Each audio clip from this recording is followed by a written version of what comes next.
God. Right, next up, we've got a question from Stephen Sheen. After learning a big mixed middle name is Vincent, what's the best, most surprising middle name you know?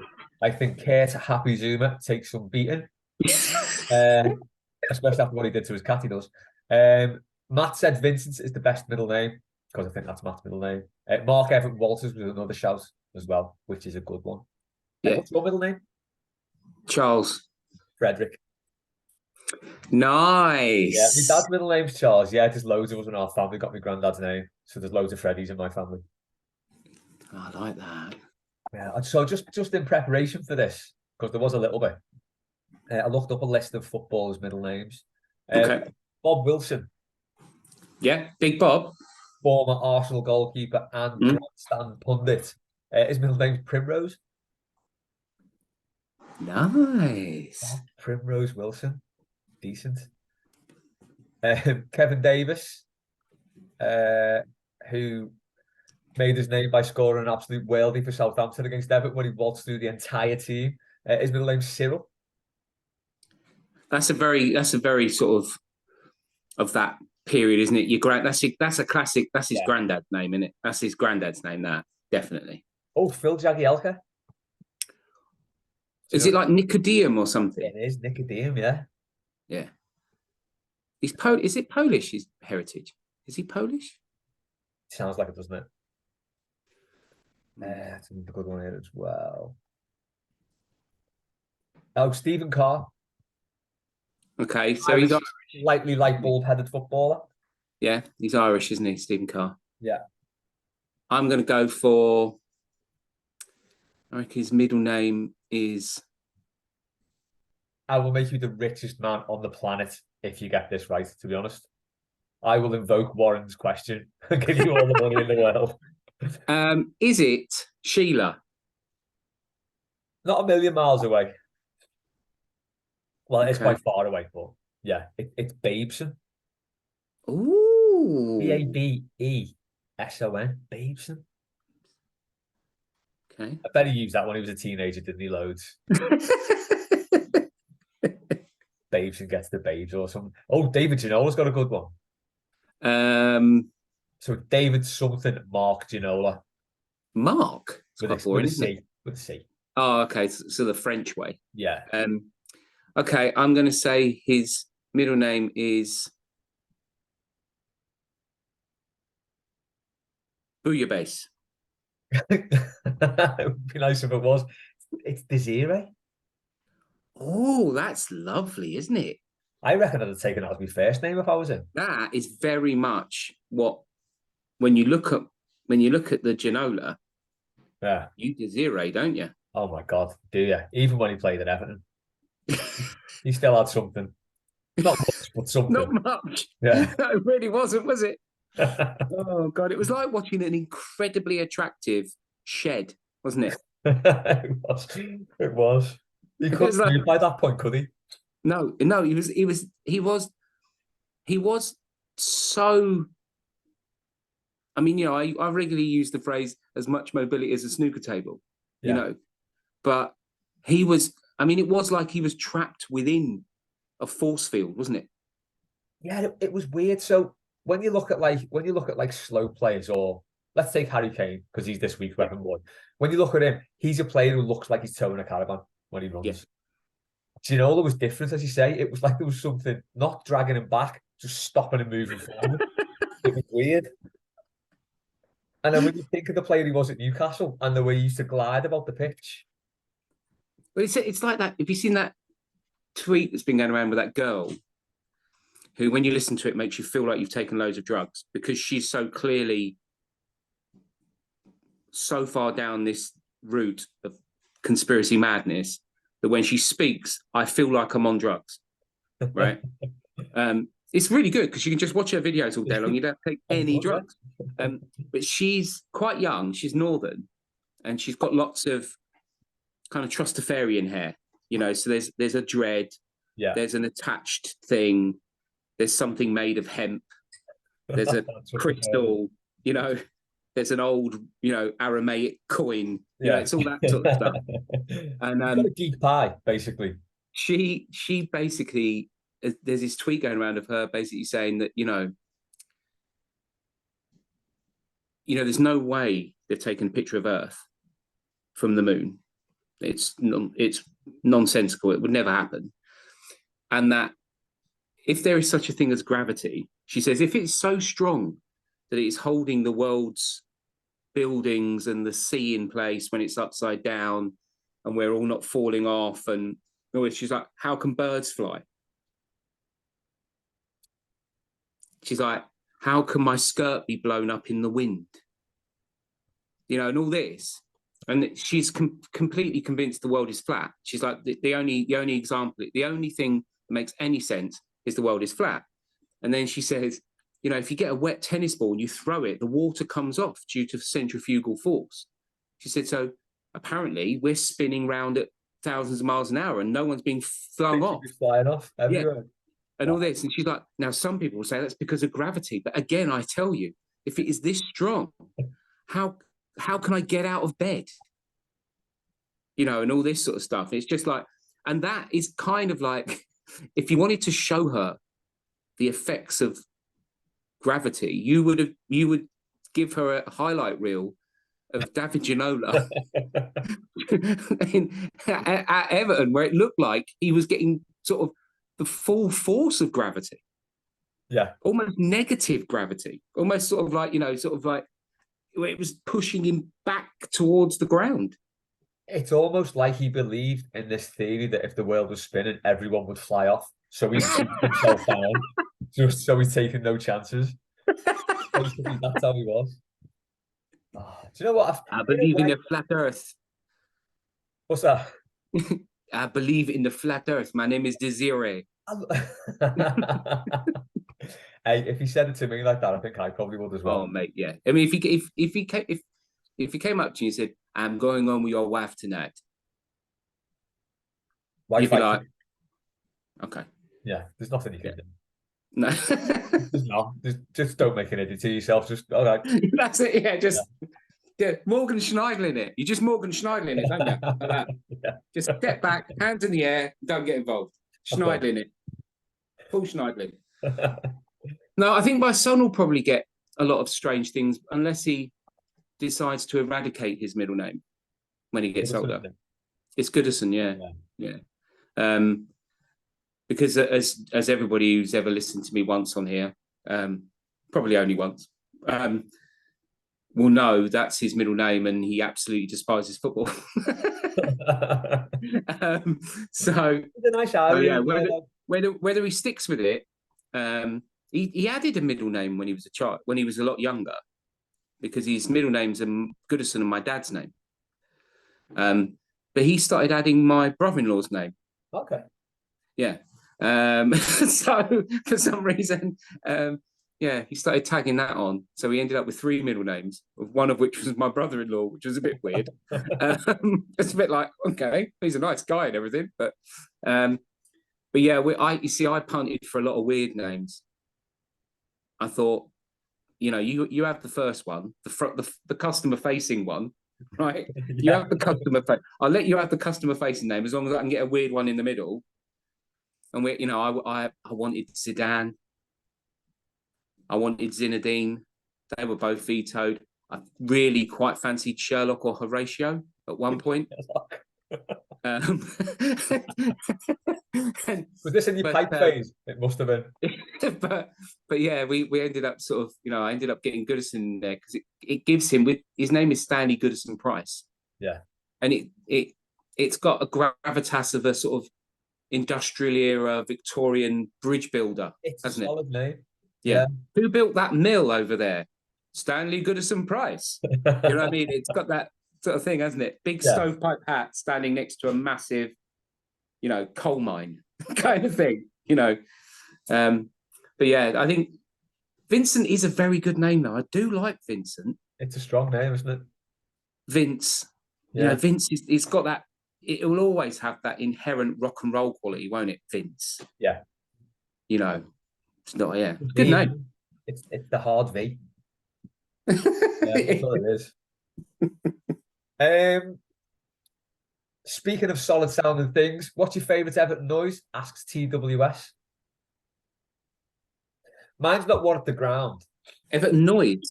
Yeah, so I think it's on the back of the noise the crowd made when Keane scored that goal. So Yeah, yeah, it yeah, yeah. always sounds a lot better when you watch the highlights back. In the ground, it's too you're there involved in it. Yeah, So you don't yeah, get it. absolutely, yeah, But when you yeah, yeah. listen to that noise back, it's it'll be difficult to replicate, I think, at the new ground. I, You think I, it's going to be completely different, but there I is think definitely that's something some. I about think that. that's something that. I think that's something that a lot of us are thinking with increasing regularity, aren't we?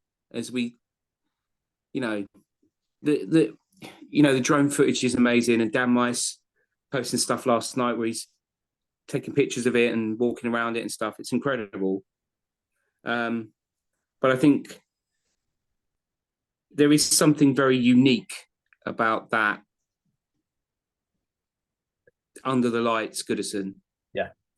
And I mean, I've never seen something like that under the lights of Goodison.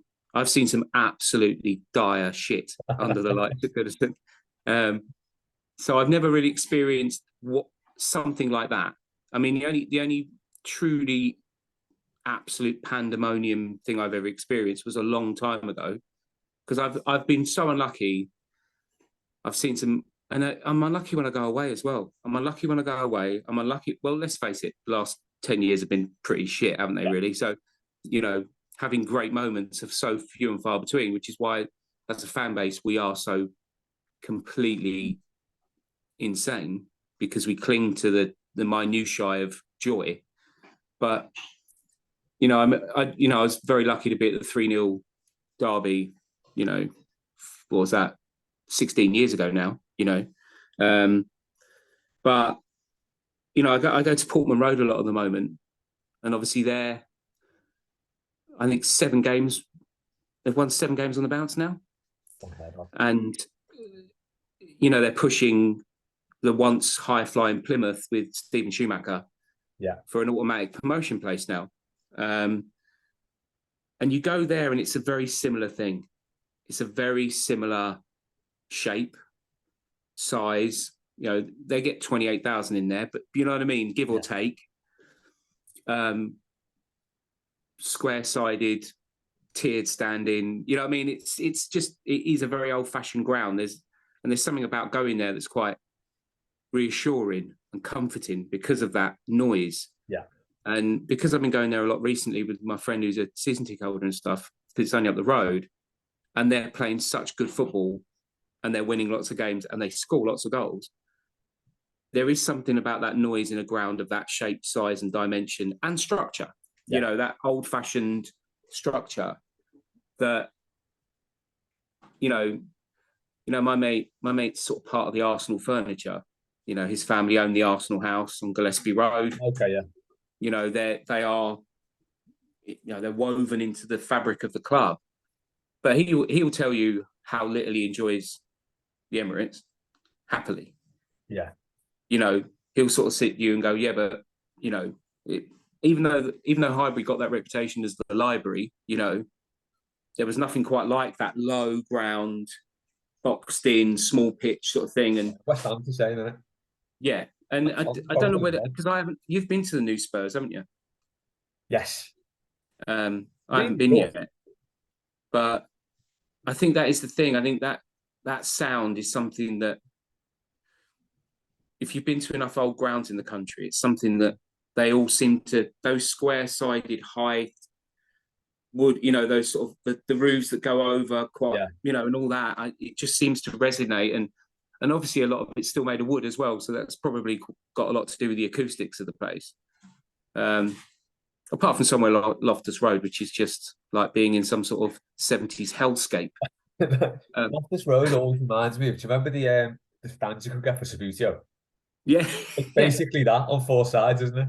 I always feel like when I go there and you end up in the bowels of that ground, I always feel like Ray Winston's going to come out and hit me with a sock full of snooker balls. Or just Ray Winston's big, massive, disembodied head.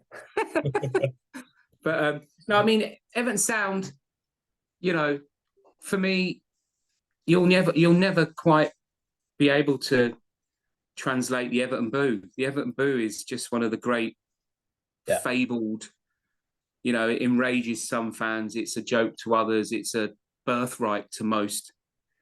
You know, the Everton boo is something of just pure fantasy. It's mythical. It's one of those things you can't teach. No, no, exactly. Much like positioning, you know, Yeah. much like positioning and preemptive tweets that make you look a dickhead. But yeah, the Everton boo, I think. Although, you know, Operation Goodness and Exercise is a classic. It is. Do you know what? It never amazes me how much joy the away fans get out of that. They all, to a man, buzz off it, which I suppose you would. It is a belter, like. Let's have a couple from Maggie. Micheal the Fod Keane has one of the largest foreheads in Everton history. Andy Gray will never be beaten. What film would you use him as a projector to watch?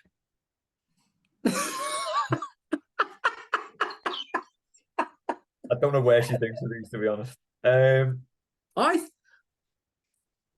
I think the opening scene of the original Italian Job, you know, with the guys driving through the Alps to Matt Monro on days like these, you know, in his Lamborghini Miura, I think it is. See, that just going back to the question before, that's the car I'd get. A Lamborghini Miura, yeah. And you'd have to, you see, for me, Jamiroquai's got one, right? And he's got it in lime green. Well, that was the original colours, wasn't it? Yeah, and there is something about that. In that same colour. Yeah, that car in Lamb. There was a pub near Palmer's Green where my mother-in-law used to live, and famously Rod Stewart lived around there many years ago, and in his absolute, you know, crotch-tighteningly, stupendously, you know, outrageous womanizing days. Yeah. He would send the women who were coming up to the house to this pub because it was the easiest landmark for them to get to off the train. He'd say, go to the Dog and whatever, right? And then the landlord would ring him and say, you know, Miss Papua New Guinea. Yeah, Miss Papua New Guinea and Miss Co-op, you know, Miss Co-op Enfield are here or whatever, right? And he'd come down and pick him up or send his driver. And apparently, the most famous moment of this was when he was going out with Britt. It was Britt Ekland, wasn't it? Was it Britt Ekland? Sounds about right. Yeah, I think it was Britt Ekland. And she arrived at the pub, like one of the world's most famous, most beautiful women. And she arrives at this pub and says, I've been told to to tell you that I'm here by Rod. And the landlord goes, hello, Mr. Stewart. Britt Ekland's here. And Rod apparently turned up to the pub in a yellow Lamborghini Miura in just his swimming trunks. Amazing. And then went with one of the greatest haircuts ever, I'd say. Faces era Rod Stewart is probably, if I could have my hair back tomorrow, that's what if they said to me, you're gonna have to lose your little fingers and your little toes and you get whatever haircut you want, that's the haircut I'm going for. I'm going for Faces era Rod. But yeah, apparently he tipped up to the pub, Lamborghini Miura, swimming trunks. That's it. See, that's exactly what I'd do as well. 100%. But yeah, JK's got one.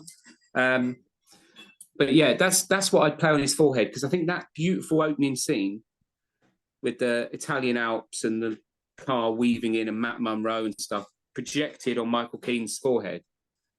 It's fitting. That's perfection. Yeah, it's perfection. I'd quite like to see the opening Star Wars crawl into his hair. Be quite good. That'd be all right. Next one from Maggie. Which Barbie would you be? Examples and Photoshops appreciated. Should we have a look at what types of Barbie? This is going to screw up my search history now, isn't it? Types of Barbie. It will think I'm Ned Flanders. Okay. Oh God. Oh, damn. Is there a Captain Birdseye Barbie or a There should be if there's not. an out of work Santa Barbie? That's the one. Yeah, that's what I'd be. Yeah, or Vagrant Barbie. There's probably Do you know what? I think I'd like to go for some sort of sailor vibe. yeah. Well, that was always the best Action Man, wasn't it? Yeah. You know, with the little jaunty pasty hat thing, Did you ever have the Action Man scuba diver suit that was and actually made of rubber and you had to put talc in it? you had to lubricate it with talcum powder Yeah, to get to it put it on on. the Action Man. Yeah, Brilliant. yeah. Superb stuff that. It's a good job Dave's not on this Oh, conversation. the We would have the taken it. mention of the mention of talking up as Action Man to put some PVC trousers on him. Dave would be, oh dear. Jordan Pickford's back in the conversation. Maggie's also said, bring back Mailbag Live. We will do soon. And list Sooty characters in order of most likely to be a grass. I think TWS replied to this and said, oh no, Joe, sorry, did.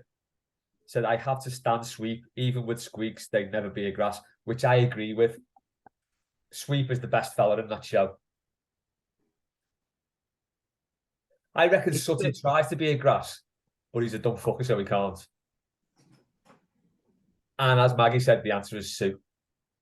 I was going to say that. Yeah, it is, isn't I it? was going to say, yeah, I can imagine if Sooty and Sweep have got on it a bit, you know. So Sooty gets the gear in.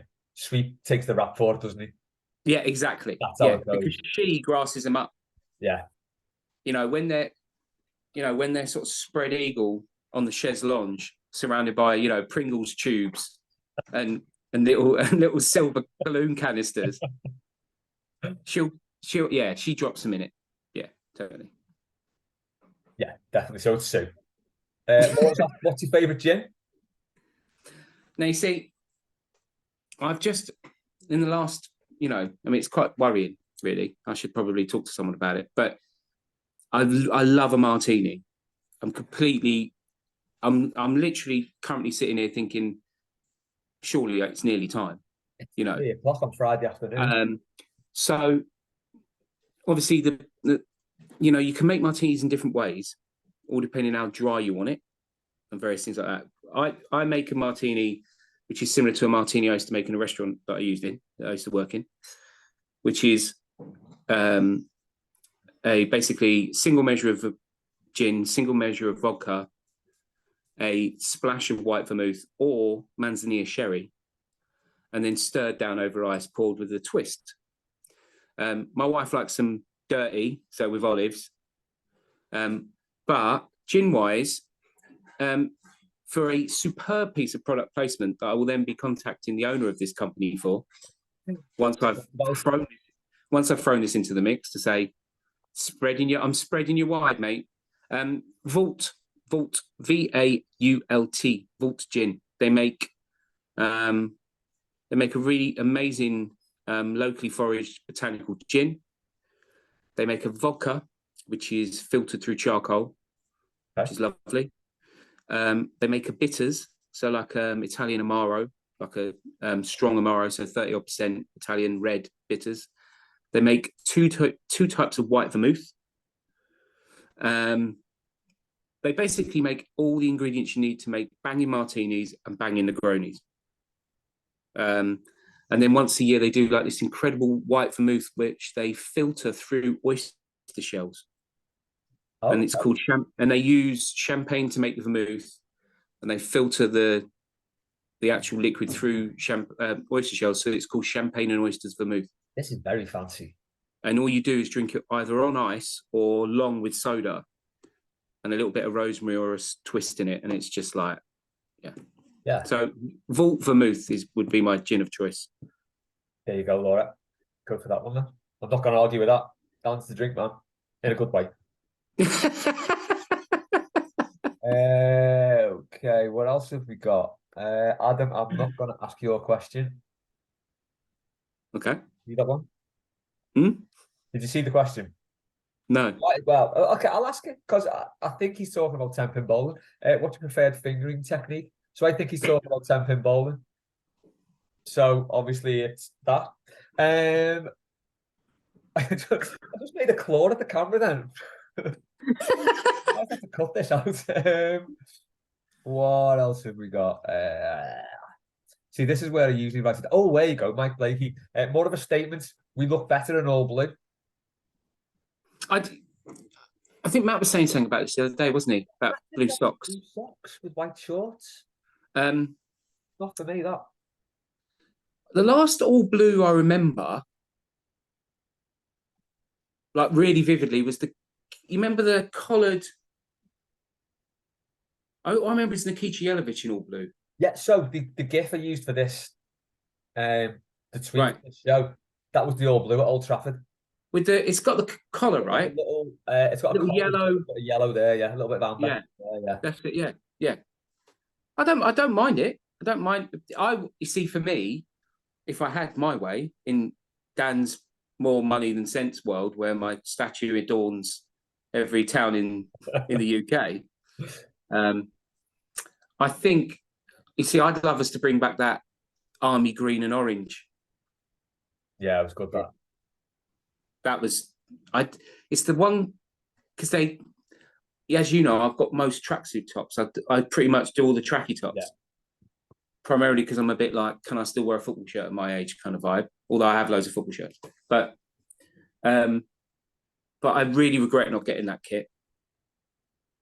Because it was literally one half a season, wasn't it? I mean, they wore it like three times. Yeah. Yeah, it was a third kit, I think. And they did that amazing, that Will Sliney. Yeah, did that amazing Marvel thing with Lukaku and all that, with them in that kit, didn't he? Yeah, it was ace. Yeah, Joe's got mine then. Halcyon days. The 3-0 win at Southampton was about it. Where did it go wrong? Look better with black shorts and socks. I'd disagree with that. I like United in red, white, and black. Yeah, me too. That's a good kit. On a similar vibe, I think I said this to Matt last week, I'd like Everton to go back to the royal white navy. That kit was class. Yes. Yeah. That was nice. What else have we got? Maybe if you could shrink yourself to the size of a very small thing, how tiny would you be? And how would you use this new power for good and or for evil?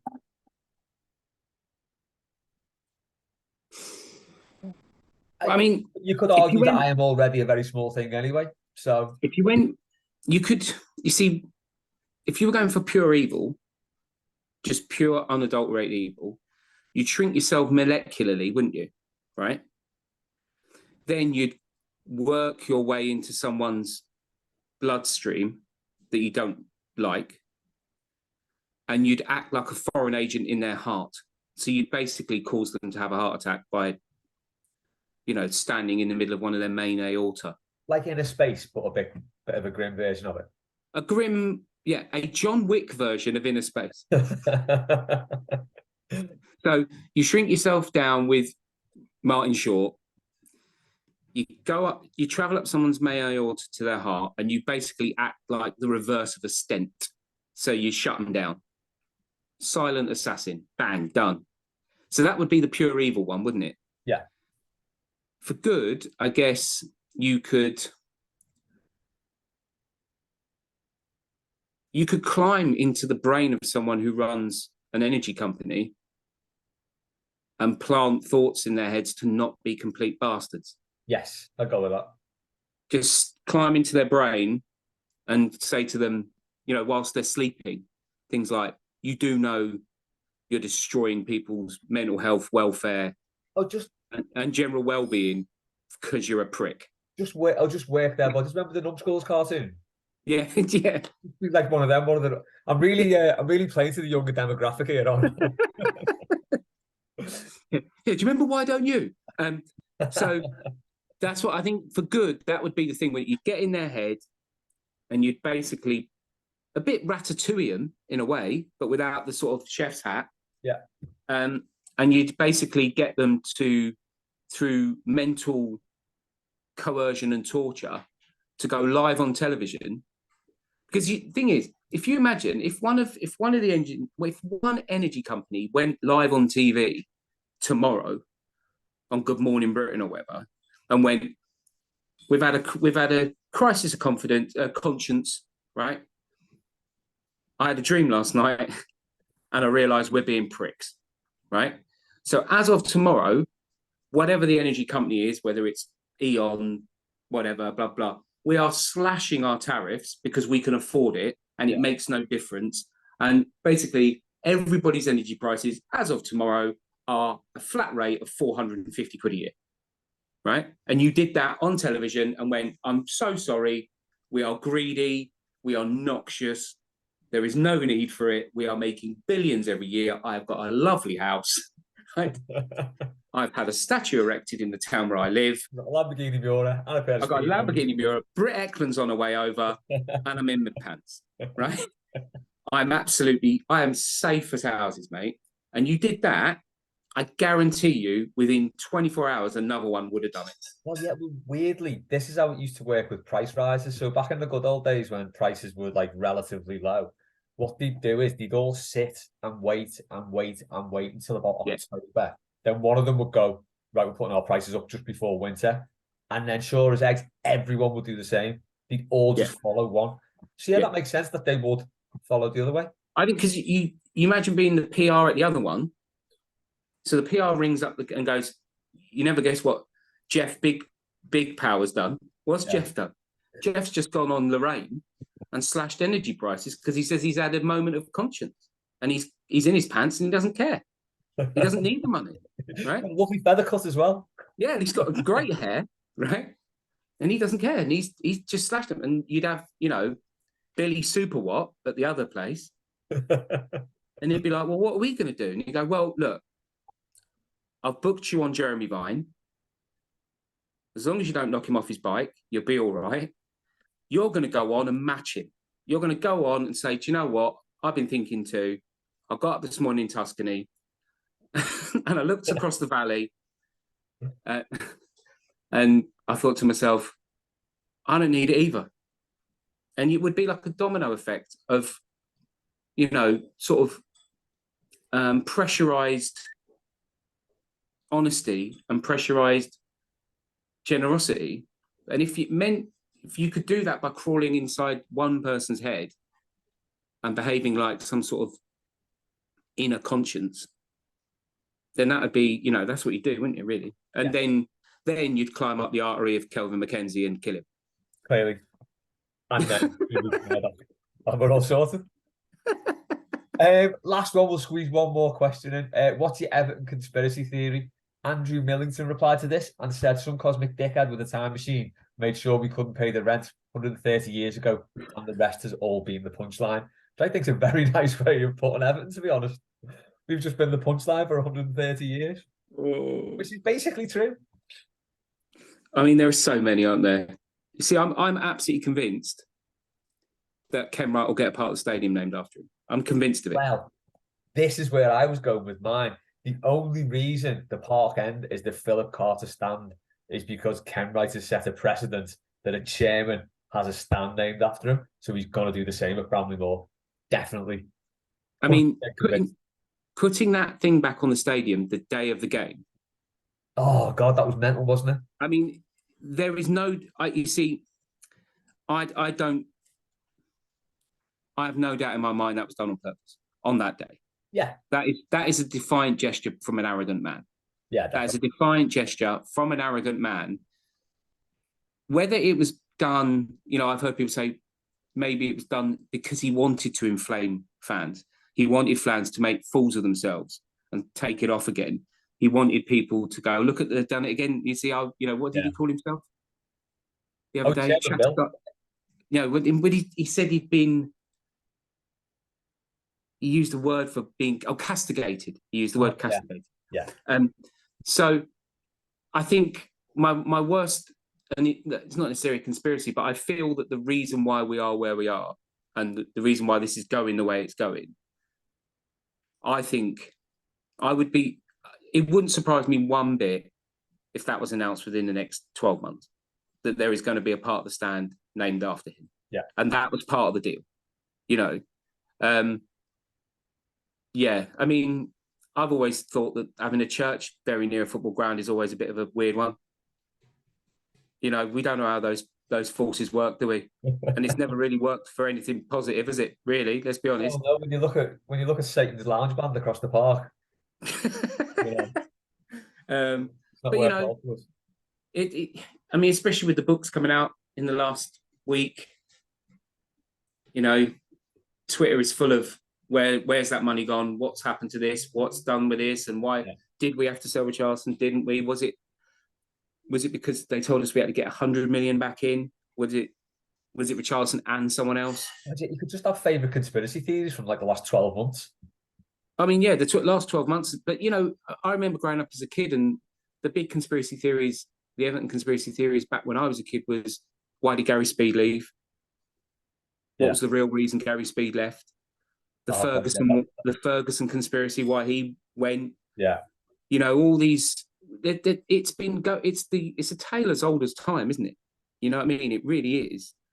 You know, if I had £5 for every time I've seen that Shoot magazine with Ian Rush on the front. It wasn't funny back then. It's not funny now. That's you know, it's like come on, you know. I mean, that is the ultimate Jimbo in here's what you could have won. Oh God, awful. That man caused me so much misery as a kid. So much. Oh, me too. That long-necked his neck. It's like Jar Jar Binks. Well, yeah, he just basically his head just goes straight in. He's like Beaker. Yeah. Oh, it's a tube. Tubular head. So I mean, I think at the moment my biggest worry, conspiracy theory wise, is Bramley Moore Dock with the Ken Wright stand. I bet that's where I end up sitting as well. Absolutely guarantee it. Great to lads, what stands in? Oh, for fuck's sake. 100%. Yeah. So yeah, I think, as I say, I think we are a club that has almost cornered the market on the consumer. You know, I've you know, in the last, I don't know how many years, people that don't support Everton that know me think that most of the stuff I go on about media bias and stuff like that is pure conspiracy. You know what I mean? They're like, yeah, that's not true, Dan. And you go, well, why are there so many Liverpool pundits then? And they go, oh yeah, but that's just the way it is, isn't it? You know, they're the most popular team, they're the biggest team, they're the most, you know, and it's like, yeah, but don't you think that does things to the status quo of how things are reported when the media is full of cop-ites? Yeah. You know what I mean? It's like, you know, don't you think that that's how narratives change when you've got a load of people in a room that all want this certain thing? Yeah. Right. If they all played for that football club and they're now reporting on Southampton, and if Southampton win, their football club drops down a spot, they're not going to want Southampton to win, are they? No, so it's their reporting is going to be inherently led. Yeah. And so I think as an Everton fan, it's very easy because I think the evidence of the last, well, just the Mashiri era alone, you know, Fulham have announced they've lost the same amount of money as we have, about £500 million or something. Yeah. And they've lost £500 million to be 10th in the Premier League, right? And in a way, it's as big a failure as us, really. Do you know what I mean? Because it's like, well, you've done what we've done, but it took us 6 years to do it. We'll have to leave it there, Dan, because this is going to cut off any second.